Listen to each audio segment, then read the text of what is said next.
Chapter 9. For 3 more days we drifted upon the glassy sea. The helplessness of it, I could tell, drove Captain Jaggery nearly to distraction. Though the sun grew fiercer, he kept sending the men out in jolly boats to tow the Seahawk for 2 hours at a time in search of wind.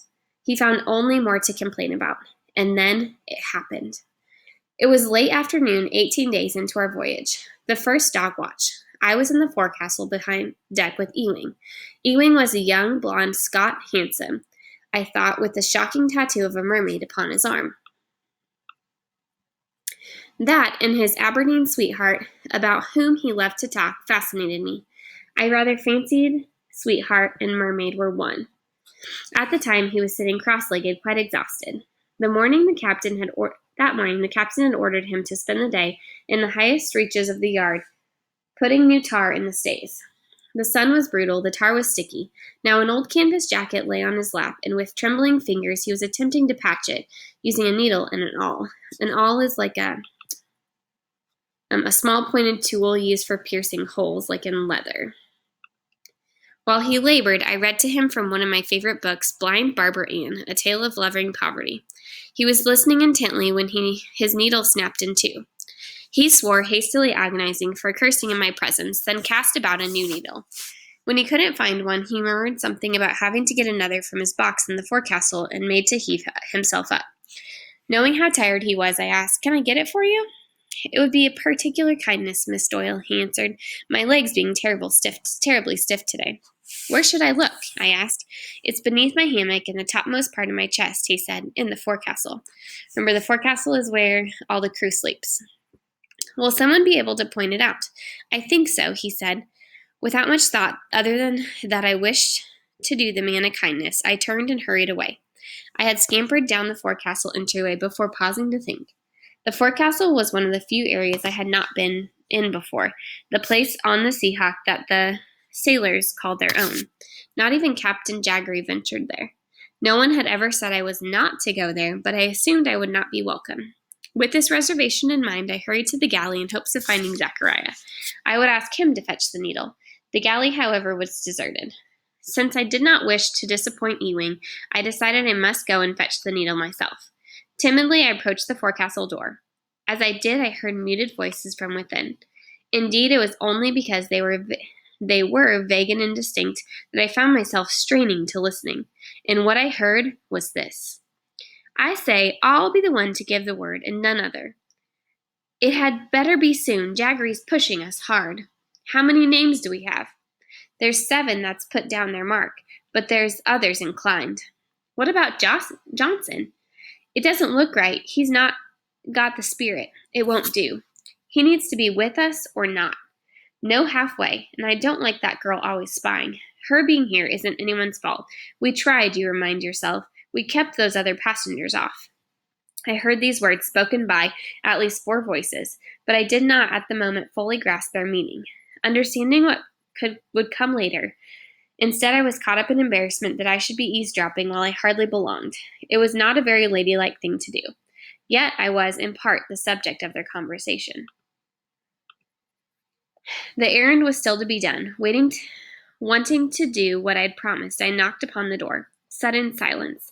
Then, "Who's there?" "Miss Doyle, please." Another pause. "What do you want?" came another demand. "It's for Mr. Ewing," I returned. "He sent me for a needle."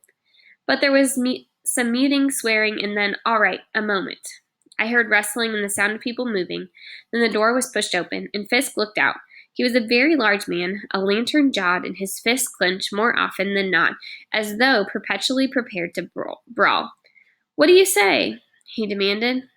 "Mr. Ewing wants a needle from his chest," I said meekly. He glowered. "Come along, then," he said, waving me in. I stepped forward and looked about. The only light came from the open door, just enough for me to see that the low ceiling was festooning with dirty garments. I was accosted by a heavy stench of sweat and filth. Scraps of cheap pictures, some of a scandalous nature, were nailed here and there in the walls in aimless fashion. Cups, shoes, and belaying pins all lay jumbled in heaps. In the center of the floor was a trunk on which sat a crude checkerboard itself, partly covered with a sheet of paper.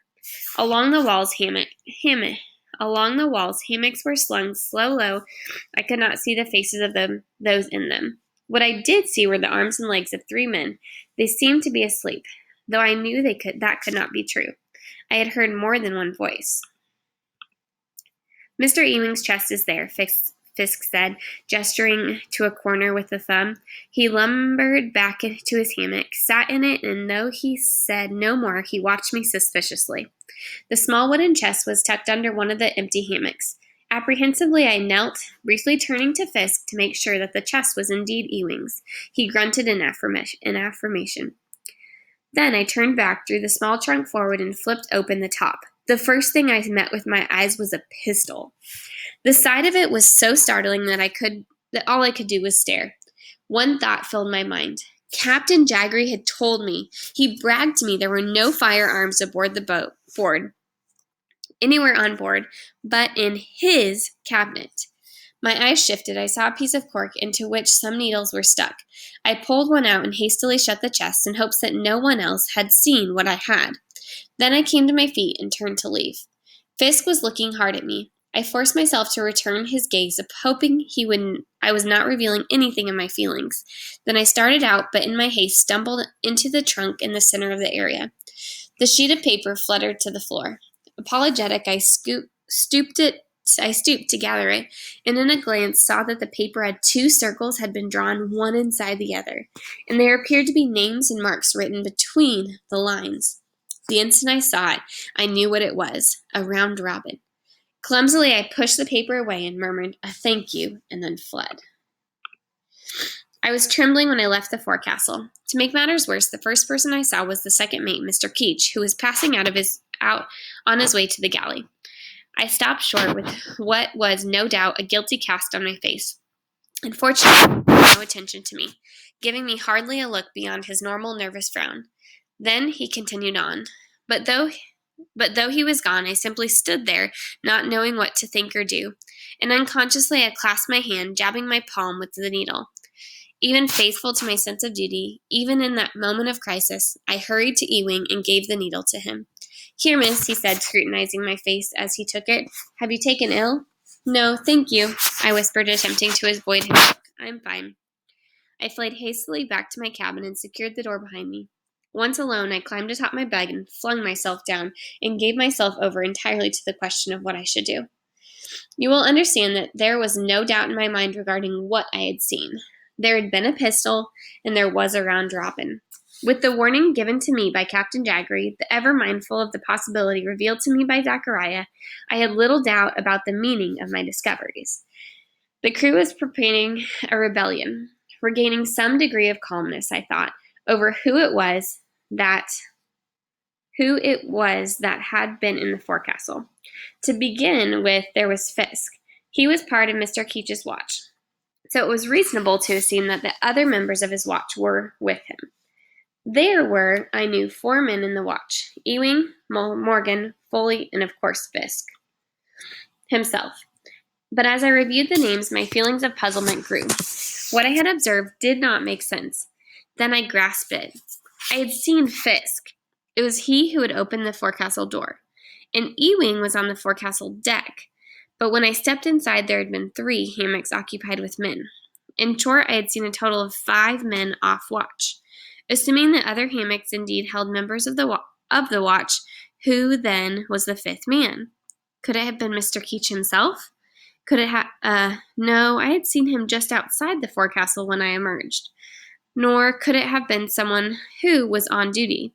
The captain would never have tolerated that. Who, then, was the 5th man? I began to wonder if I had not been mistaken about the number. I reminded myself that a hammock full of clothing would have looked much the same as one occupied by a man. The more I recollected what I'd seen, the weight of the hammock, the dangling arms and legs, the more convinced I grew that I'd indeed seen the 4 men.